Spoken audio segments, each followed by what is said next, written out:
Assalamualaikum warahmatullahi ta'ala wabarakatuh. Alhamdulillahirabbil alamin. Wassalatu wassalamu ala asyrafil anbiya'i wal mursalin wa ala alihi wa sahbihi ajmain. Asyhadu an la ilaha illallah wahdahu la syarikalah wa asyhadu anna Muhammadan abduhu wa rasuluhu la nabiyya ba'da.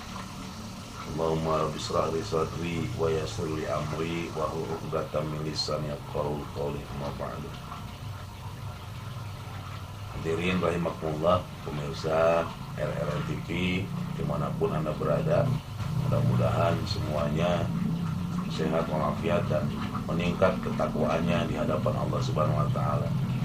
Dan semoga puasa kita hari ini diterima oleh Allah Subhanahu wa taala.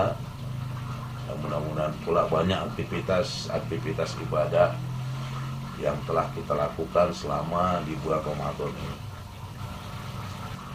Hadirin rahimakumullah,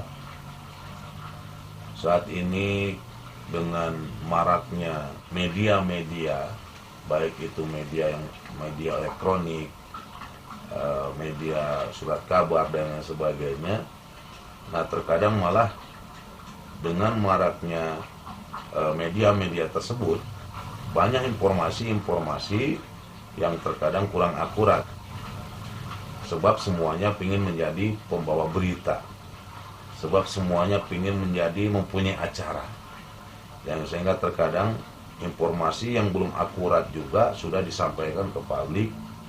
Nah, terkadang malah informasi tersebut membuat kekacauan.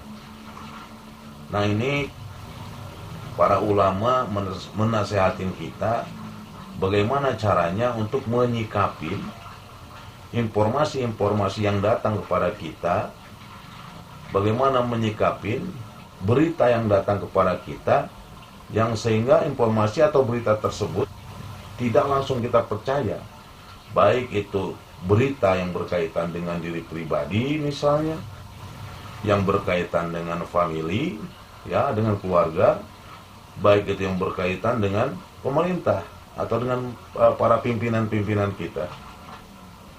Nah, apabila kita langsung mempercayai, terkadang ada informasi yang nggak pas, lalu kita terima, langsung kita sikapi.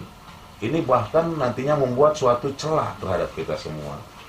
Nah, para ulama membagi atau memberi cara kepada kita bagaimana caranya menyikapi informasi-informasi yang sampai kepada kita.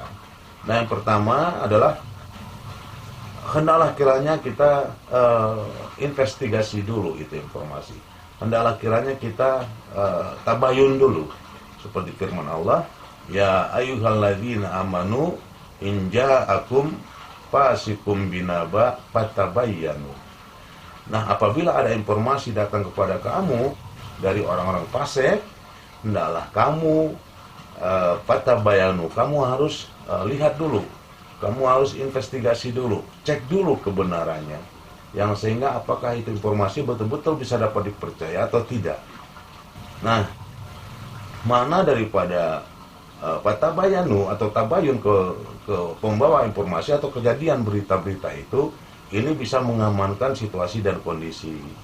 Bahkan terkadang kalaulah memang misalnya masuk kepada kita informasi baik lewat handphone misalnya, lewat pendengaran, lalu kita informasikan kepada yang lain, ini bahkan nantinya akan membuat suatu celah. Nah, oleh sebab itu, satu, informasi yang datang kepada kita itu harus kita cek dulu kebenarannya atau fatabayyanu.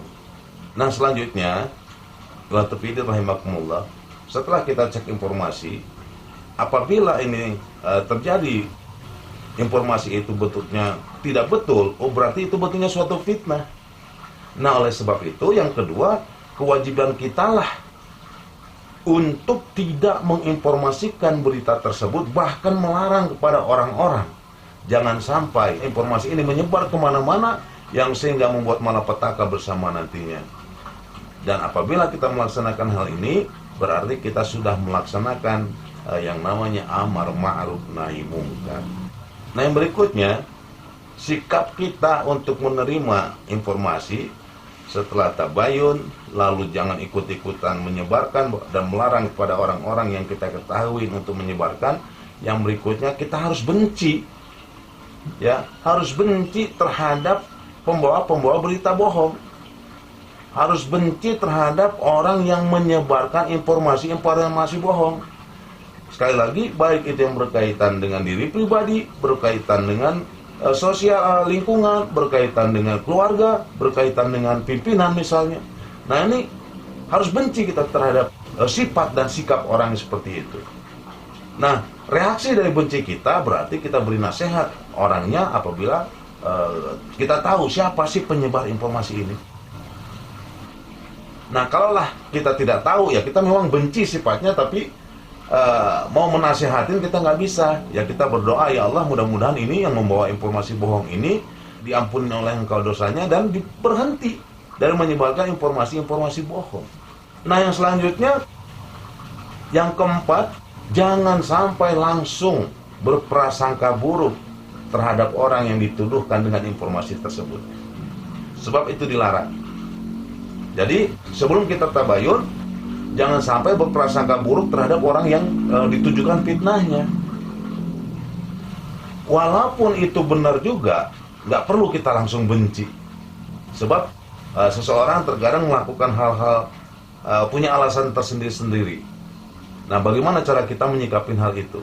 Apalagi itu informasi atau tuduhan yang dituduhkan kepada orang tersebut tidak terbukti. Bagaimana kita membenci orang yang tidak ada kesalahannya yang dituduhkan kepada dirinya?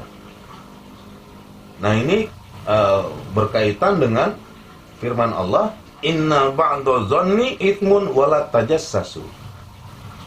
Bahwasanya setengah berprasangka buruk itu adalah sebuah perbuatan dosa yang besar. Wala tajassasu, dan jangan sampai kamu menyelidikin kesalahan-kesalahan orang. Untuk apa kita mencari informasi-informasi kesalahan orang?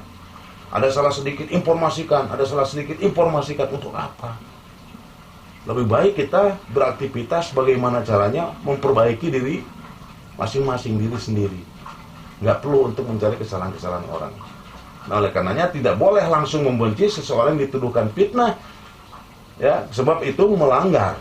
Ya, sebab itu melanggar firman Allah, "Inna ba'da dzanni ismun." Nah, yang selanjutnya, ikhwatul fillah rahimakumullah, nasihat para ulama yang kelima, menyikapi informasi-informasi bohong itu adalah sudah jelas jangan menyelidikin, ya, jangan menyelidikin orang yang difitnahkan tersebut. Sebab itu melanggar firman Allah, wala tajassasu, jangan sampai kamu mencari kesalahan-kesalahan orang. Nah, ini aja yang saya sampaikan. Apabila ada informasi bohong, sekali lagi ya kita simpulkan, satu, harus tabayun. Harus kita selidikin dulu, ini benar nggak informasinya.